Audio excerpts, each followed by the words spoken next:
Hello and welcome to Final Fantasy XIV. Being a Sprout, you probably already know there is a huge story in the game, and you probably have a lot of questions. But it's hard finding answers without accidentally bumping into some massive spoilers from future expansions. In this video, I'm going to answer some of the questions I had as a Sprout without going into any of the major spoiler territory of the future content. In this video, we will talk about the following: what was the Calamity? What was the battle at Cardano? What is Aether? What are Primals? Who were the Warriors of Light? And who are the Garleans? Now, let's get into it. Make note, I assume everybody who's watching this has the capability to leave the starting city. If you are not able to do that yet, please finish the main storyline up to level 15 when you are given the ability to leave the city, as there are some cinematics there I would want you to see on your own before I start talking about them, as I will use these cinematics in this video. First thing first, we need to understand the origin of the game itself. Final Fantasy XIV released originally in 2010 to a frankly terrible reception. It got bad reviews, the players did not really like it, and the game all in all was just not that good. The character couldn't even jump. And the majority view was that the game felt unfinished, buggy, and the story was slow and the gameplay quite poor. In response, Square Enix made some major changes to the development team of the game. Now Kiyosita, or Yoshi P as you might hear about him now, was made the lead developer and came in with the focus of making the game a fun, playable experience. Over the course of 2 years, it truly did improve the game a lot, but found that some parts of the game simply could not be changed without reworking it from the ground up. So an in-game story was created explaining why that version of Final Fantasy XIV would end, leading to the shutting down of the servers in November 2012. Then they worked on the game, and on August 24th, 2013, Final Fantasy XIV: A Realm Reborn was released. The game you're playing right now. Now you might be thinking, Malisity, why do I need to know this? Well, my friend, this whole shutting down of the server is the reason we got the Calamity and the Warriors of Light. The Battle of Cardano was the last thing the player experienced before the server shut down. So, now that we know what happened in the real world, let's talk about what happened in Eorzea. You see, instead of just turning off the server, a whole storyline was created leading up to the end of the world, basically. This was the time of the 6th Astral Era. You see, the Eorzean calendar is split into eras known as the Umbral and the Astral Eras. Umbral means a time of scarcity and hardship, usually following a great disaster referred to as a calamity. Not the calamity everyone is talking about, but a similarly horrid event.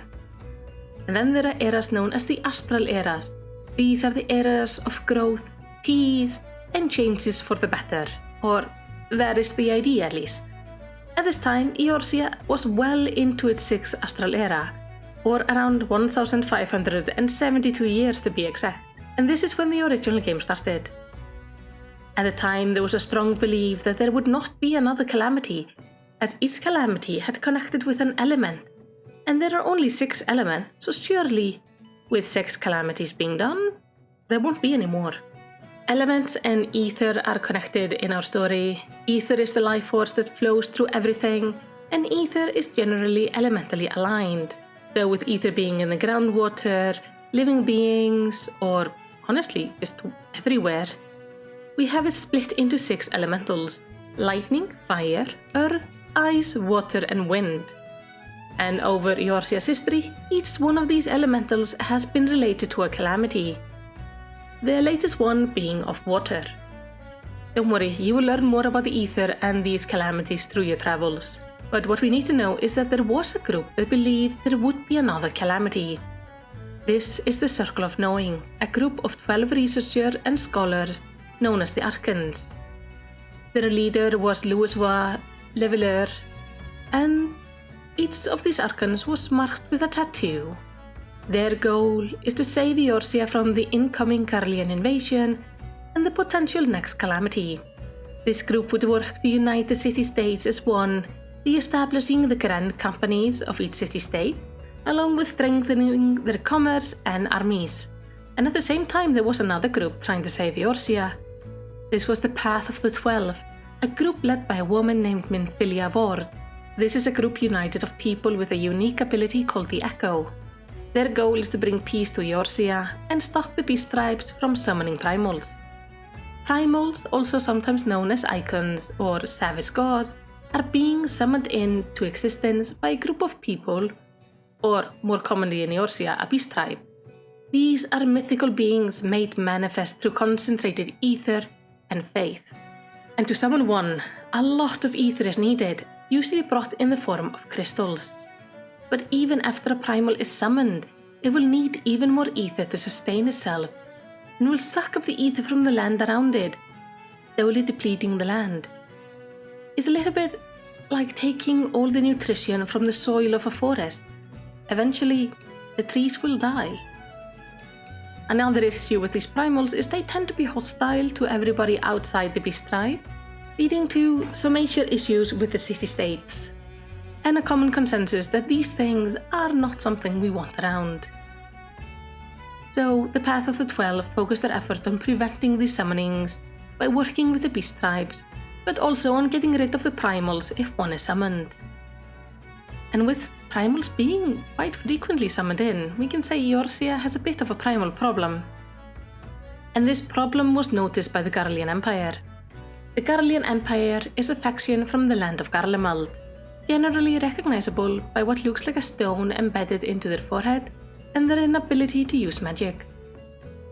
But lacking magic, the Garleans turned to technology, creating something known as Magitech. And the first time you see it, it kind of feels like the Star Wars universe invaded our fantasy game, but don't worry, with time it will all make sense. The Garleans have over the years been taking over more and more land, including the land of Girabania, next to the Black Shroud, where Gridania stands. They do want to take over Eorzea and get rid of this whole primal situation, but destroying the beast tribes and all who might summon in primals. And this is the basics of the war that will lead to the calamity everyone keeps talking about. It was the 7th Legion, led by Niall van Darnus, who mostly led the war against Eorzea. But struggling with taking over the land and stopping the primal issue, Niall came up with a twisted idea on how to rid the world of Eorzea, the beastmen and the primals in one single attack. He had learned how to use a form of arcane magic and technology to pull the Red Moon Dalamut into the ground. Now, not being keen on being crushed by a moon, the heroes of Eorzea went up against Niall. But while they took him down, it was too late. The moon was already too low to return to its original orbit. It would collide with Eorzea at Cardanu. Desperate, the Circle of Knowing came up with a plan to save the world, while the Eorzean Alliance and the rest of the 7th Legion waged war at Cardanu. Lewis Wa and the other Archons summoned the 12 deities of Eorzea to push the moon away. And there is where the Realm Reborn trailer starts. We can see the Archons praying at different altars, representing the 12 deities. Lewis Wa at the Battle of Cardanu, where he attempts to summon, and the moon as it comes nearer to the ground, and how it splits apart, revealing that within rested the elder primal Bahamut. And while it seemed for a moment that the 12 might hold him, in the end, the plan fails. Bahamut is free and immediately attacks Eorzea. And just before the end of everything, Lewis sends a group of adventurers into a temporal rupture, which will spit them out when Eorzea has recovered. And these adventurers are the ones referred to as the Warriors of Light. No one remembers who they are, but they are known as the saviors of Eorzea. This was a handwave by Square Enix to work both the new and returning players into the game. So within our game today, we can actually find some of the original Warriors of Light. They are marked with a special tattoo and get their own intro cinematic. Different from our start, where we arrive by a wagon to our chosen city, they appear in a flash of light and walk there. They will also get few different dialogues here and there, and at the time the game will imply we are actually one of these people. So now you kinda know what happened. I know it's confusing and there's a lot of things to take in, but it will slowly make more sense over time. So since the calamity where Dalamut came down, releasing Bahamut, there have been 5 years. With it, a new era was started, known as the 7th Umbral Era, which is at year 5 when our story starts. Currently, nobody remembers the Warriors of Light, and the world is trying to recover the best it can. This is the story you walk into, and hopefully this explanation will give you a bit of a better understanding of what is going on as you enter the story. All the things we've spoken about, you will get so much more information on in the future. I recommend reading the quest text, enjoying the story, and if you ever have any questions, come to me for answers for the different lore of Eorzea. Thank you so much for watching this video. I hope it was helpful. Please do all the good YouTube stuff, and if you want to never miss one of my videos, subscribe. All this truly helps with the algorithm and makes me ever so happy. But for now, I hope you have a lovely day.